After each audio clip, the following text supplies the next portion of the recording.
I'm going to share my screen, hopefully, the correct way.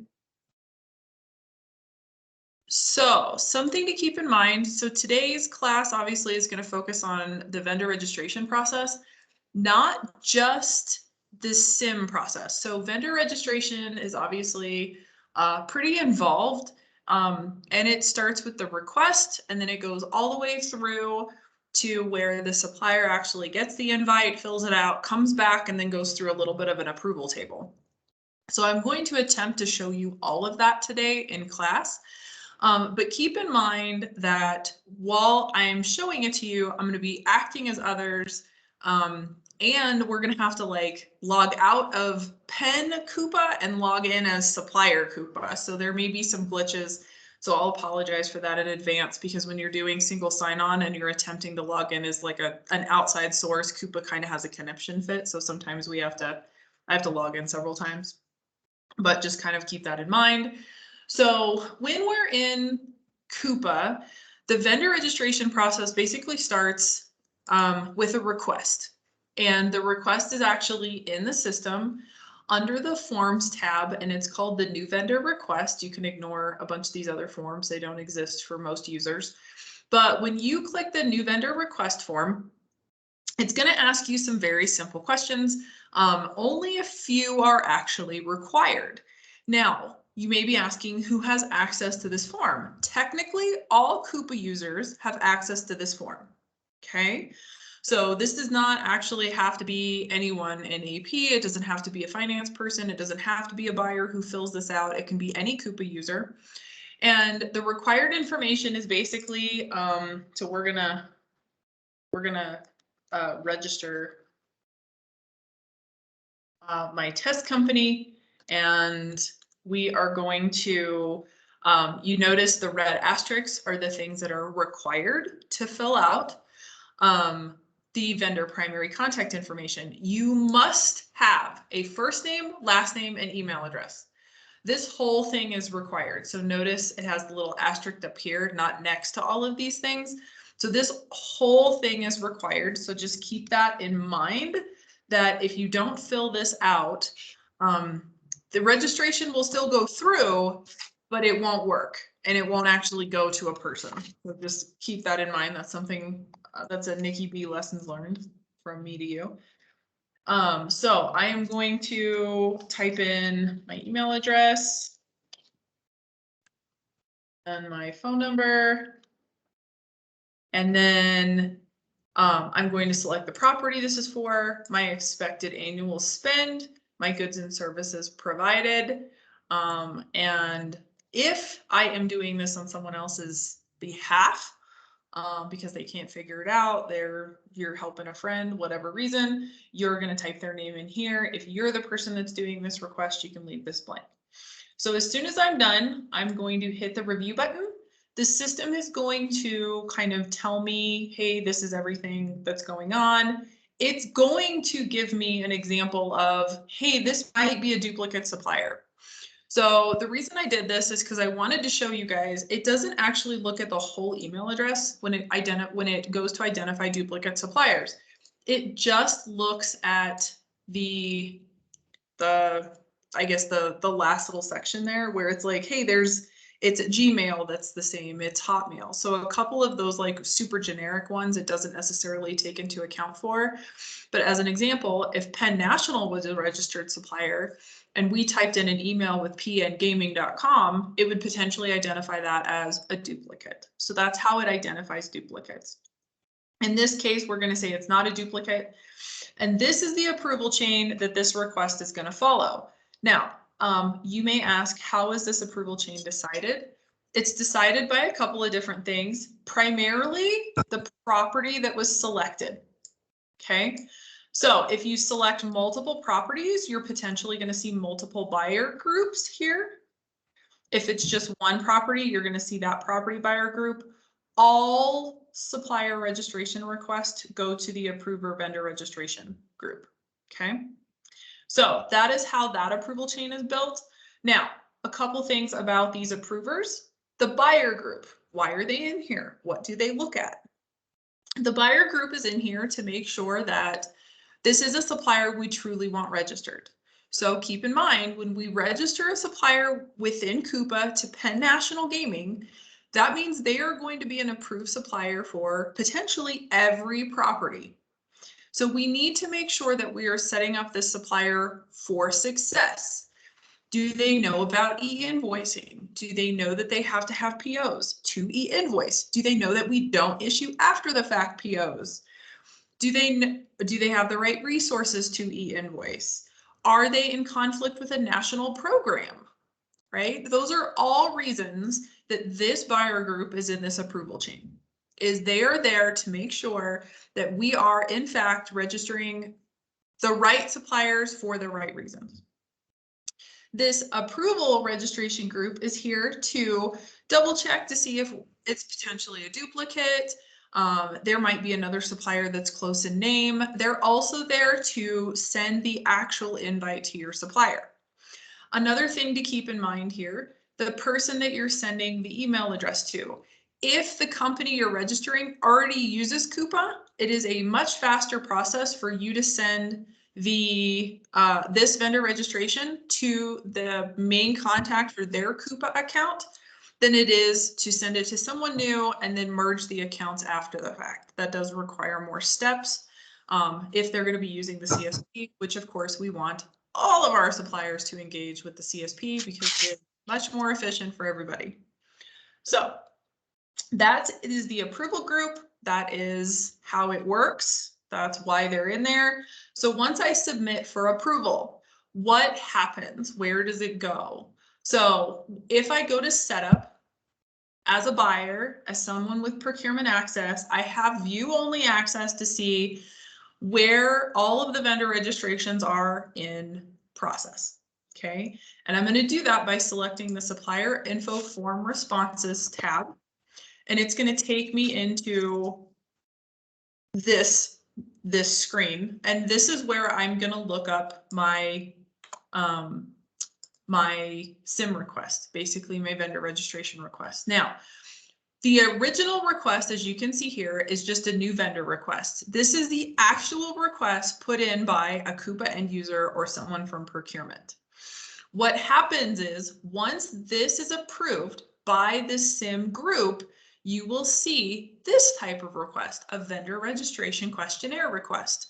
This is the actual document that goes to suppliers.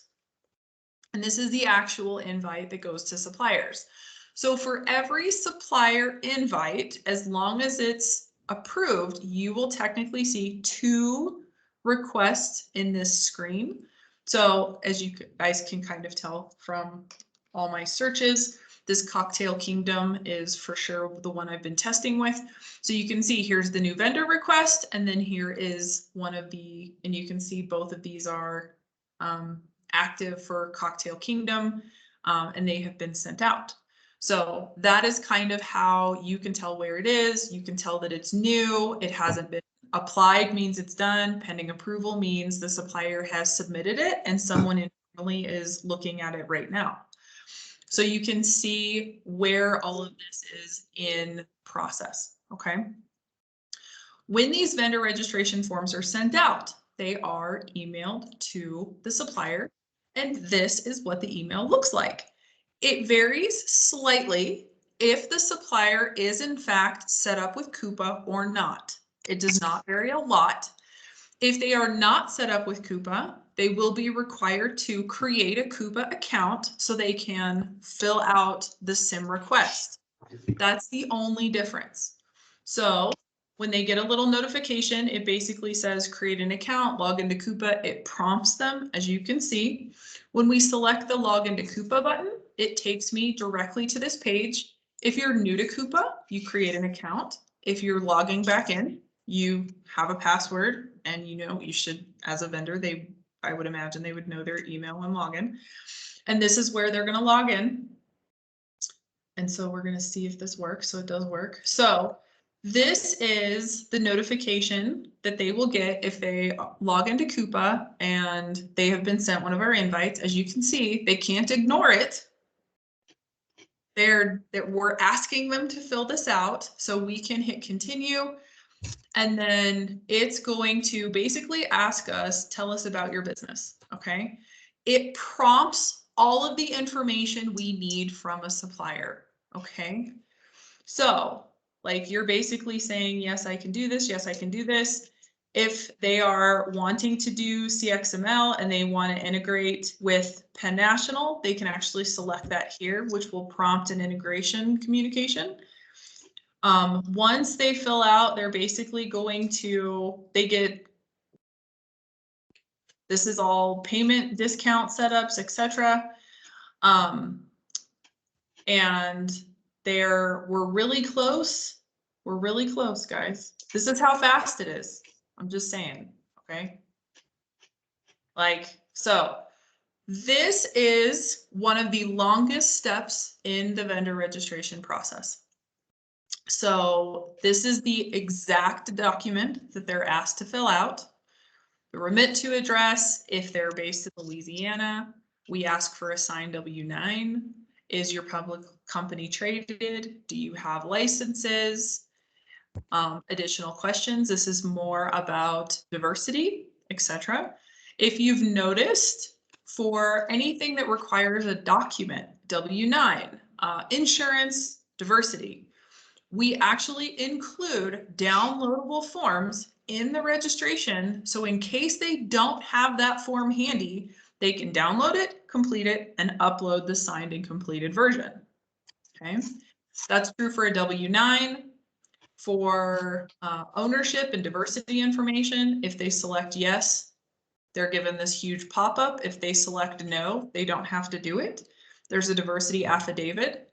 Just in case they are a diverse supplier and they don't have a certificate, they could fill out an affidavit and attach. Notice there's a blank one here for them to download. Here's some property questions, insurance questions. This is our insurance requirements. If they would like to fill out a non-insured vendor waiver, it's all attached. And they will upload, they agree to these, they electronically sign, and they submit for approval. That is exactly what it looks like for suppliers on the supplier side. As you can see, it's kind of all in one place. Once they submit for approval and they've filled all these wonderful things out, it actually comes back into Coupa as a, I don't think I'm allowed to look at some of these things, as me, so we might have to switch over to Mary Lou. Oh, I told you guys, it doesn't like when you're logged in, it's both. So we're gonna get out of everything. We're gonna load back in, we're gonna log back into Coupa. So that is kind of what the process looks like from the time we request. It goes to AP, it gets sent to the supplier fills it out online, submits, sends it back to us, right? Oh, we're in Coupa Live, we don't want to do that. When it comes back to us, you can still see that in the info supplier responses. Once a supplier has submitted something back to us, it is going to say pending approval here. So I don't know if we have any that are actually pending approval. Status is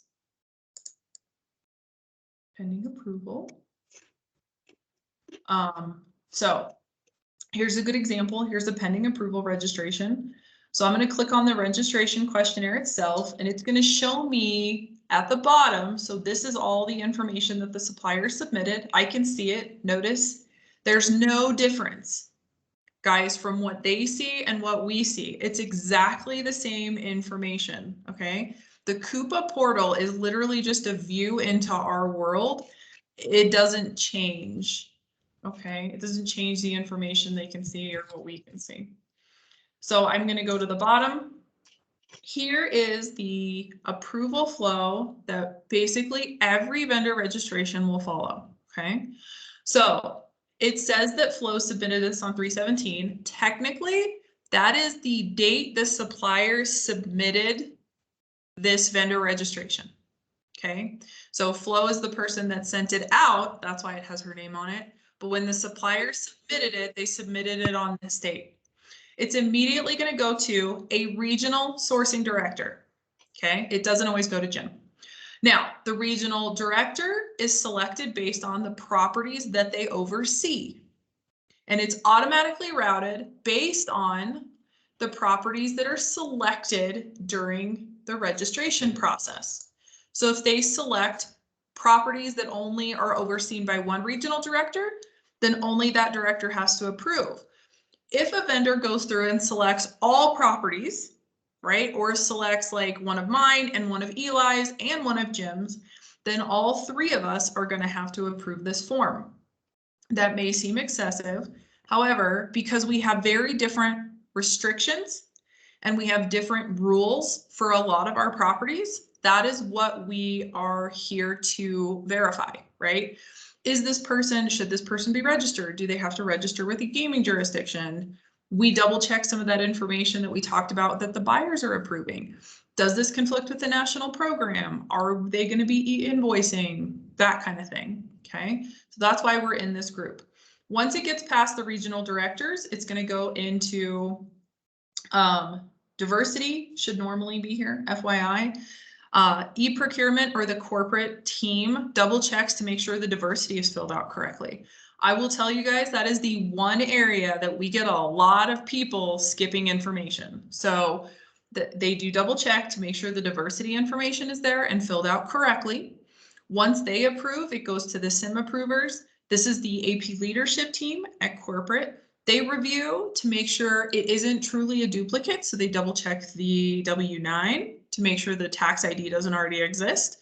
They make sure that the W-9 is current, right? They do a lot of that AP review for us.